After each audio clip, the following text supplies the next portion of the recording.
hi hello నమస్తే నేను మీ Khwaja Moinuddin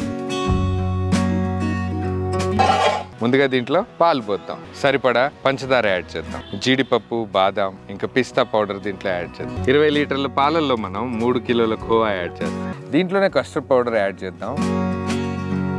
veg pulao process కోసం ముందుగా మంచి నూనె యాడ్ చేద్దాం ఏదైతే మనం ముందుగానే కట్ చేసి పెట్టుకున్నామో టమాటోస్ ముక్కలు అవి దీంట్లోకి యాడ్ చేద్దాం వీటన్నిటితో పాటు దీంట్లోనే మనం గరం మసాలాలు కూడా యాడ్ చేద్దాం పుదీనా కొత్తిమీర కూడా యాడ్ చేద్దాం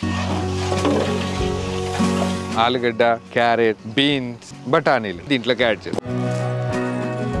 ముందుగానే నానబెట్టి పెట్టుకున్న బియ్యం దీంట్లో యాడ్ చేద్దాం ఏదైతే ఖీర్ ఉందో రబడీ మిల్క్ మేడ్ యాడ్ చేద్దాం డ్రై ఫ్రూట్స్ కూడా యాడ్ చేసుకుందాం